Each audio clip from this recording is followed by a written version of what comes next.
everyone. This week is our third week, so we are going to read the Pacino and the Warren book. In this module, we will focus on the building culturally responsive partnership among the school, family, and the community. This content is based on the chapter 1 from the Pacino and the Warren, which help us move from the theory into the real-world practice. As a future educator, it is important to understand that family and the community engagement. It is not an extra work, it is an optional activity. Instead, it is a core responsibility of the teaching that directly influences student learning, equality, and belonging. Throughout this presentation, we will examine what the culturally responsive partnership look like, why they matter, and how educators can move beyond traditional approaches to create more inclusive, effectively cooperation with the family and the community. Okay, so let's get started. Family, school, community partnership matter.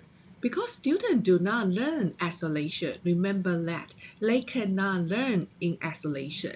Their academic success, social development, and the emotional well-being are shaped by the multiple environments working together. Strong partnerships support the whole child, not just academic achievement. When the family and the school share responsibility, students experience consistency, trust, and engagement across the setting. This partnership also promotes equity by recognizing that families bring the valuable knowledge, experiences, and strengths. When schools intentionally build this relationship, students are more engaged, motivated, and supported in reach their full potential. After reading this chapter 1, so you will find out two very important approaches to the engagement. Pacino and Warren describe two very different approaches to the family engagement. The first one, deficit-based, and the second one, asset-based model. A deficit-based model focuses on what the family lack. Schools operating under this method may assume families are uninvolved, unprepared, or uninterested, especially when the family comes from the non-dominant cultural or linguistic background. In contrast, an asset-based model recognizes the family and the community as a partner who bring the strengths, cultural knowledge, and the resources. This approach shifts the focus from the fixed family to cooperating with them. Try to think about how can we help the family more engage in the school and the community. In chapter 1, open with the two contracting school scenarios that illustrate these approaches in action. The first one at John Muir Elementary School. Staff blame the discipline problem on the parent and organize a workshop designed to teach the family what they are doing wrong, and the workshop is poorly attended because it is not considered the family language need or the cultural context. The second scenario at the Romora Elementary School. The principal and the action team for the partnership view family as asset. Workshops are multilingual, community partners are involved, and the participation reaches 85% of the family. That is a very high participation. So this comparison clearly shows how mindset and the approach directly affect family engagement outcome. Remember, being culturally responsive means affirming and validating the diverse culture, identity, and experiences that family bring to the school. It requires educators to reflect on their own assumptions, bias, and the cultural lens, especially those lenses are shaped by the dominant note. Cultural responsive practice build a sense of the belonging and trust, helping the family feel respected, heard, and valued as a partner in their children's education.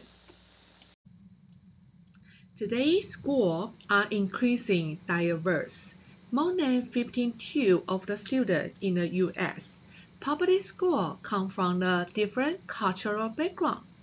In addition, there is a growing diversity in language, religion, family structure, and the social economy sector. This demographic shift made a culturally responsive family and community policy not just important, but initial. It is very important. Schools must adapt their practice to reflect the reality of the student and the family they serve. Family engagement is not only a best practice, it is also a federal mandate. Beginning with the elementary and the secondary education Act of the 1965 ESEA, and later reinforced through the Every Student Succeeds Act of the 2015 ESSA, schools are required to involve the family in a meaningful way. Importantly, the language has shifted from the parent involved to the family engagement. This reflects a broader, more inclusive understanding of the family and emphasizes active partnership rather than passive participation. In the chapter 1, the author also mentioned about the joint acting model of the overlapping sphere of the influence help us understand how children learn within the three interconnected contexts: home, school, and community. When these spheres overlap and cooperate, students receive stronger and more consistent support. The goal is not to separate responsibility, but to intentionally connect this environment so that students are supported academically, socially, and emotionally. Epstein further explained the policy through her 6 types of the involvement: parenting, community, volunteering, learning at home, decision-making, and cooperating with the community. These 6 types provide comprehension framework that help the school avoid random or surface-level engagement activity. When all these 6 types are implemented thoughtfully, they create a balanced system of the support that benefit our student, family, and the educator. Okay, so let's look at acting type 1 and type 2, parenting and communicating. Parenting involves understanding family background, culture, and how their children learn, rather than trying to fix the family. Communicating emphasizes the two-way and the multiple direction communication, not just send the family the message from the home, from the school to the home. Together, these ties encourage respect, dialogue, and the mutual understanding between the educator and the family. Okay, so let's look at type 3 and type 4, voluntary and learning at home. Voluntary is redefined as anywhere, anytime. Families support the school goal, whether at school, at home, or in the community.